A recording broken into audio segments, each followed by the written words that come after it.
Apocalypse, chapitre 16.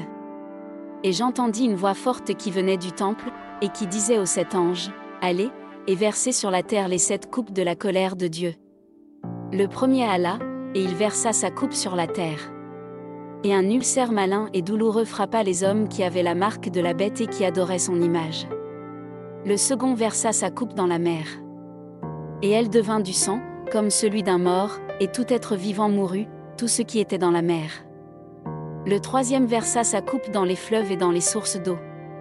Et ils devinrent du sang. Et j'entendis l'ange des eaux qui disait, « Tu es juste, toi qui es, et qui étais, tu es saint, parce que tu as exercé ce jugement.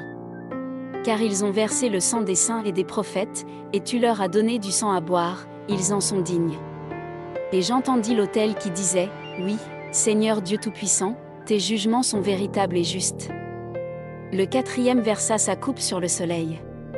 Et il lui fut donné de brûler les hommes par le feu, et les hommes furent brûlés par une grande chaleur, et ils blasphémèrent le nom du Dieu qui a l'autorité sur ces fléaux, et ils ne se repentirent pas pour lui donner gloire.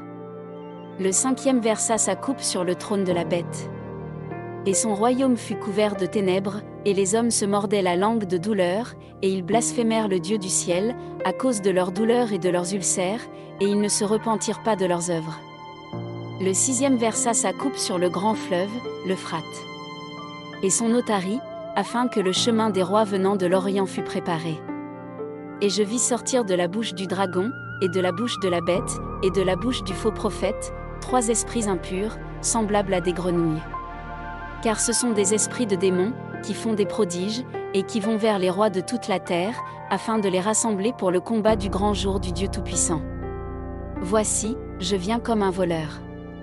Heureux celui qui veille, et qui garde ses vêtements, afin qu'il ne marche pas nu et qu'on ne voit pas sa honte. Ils les rassemblèrent dans le lieu appelé en hébreu Armageddon. Le septième versa sa coupe dans l'air. Et il sortit du temple, du trône, une voix forte qui disait, « C'en est fait. » Et il y eut des éclairs, des voix, des tonnerres, et un grand tremblement de terre, tel qu'il n'y avait jamais eu depuis que l'homme est sur la terre, un aussi grand tremblement. Et la grande ville fut divisée en 3 parties, et les villes des nations tombèrent, et Dieu se souvint de Babylone la grande, pour lui donner la coupe du vin de son ardente colère. Et toutes les îles s'enfuirent, et les montagnes ne furent pas retrouvées. Et une grosse grêle, dont les grêlons pesaient 1 talent, tomba du ciel sur les hommes, et les hommes blasphémèrent Dieu, à cause du fléau de la grêle, parce que ce fléau était très grand.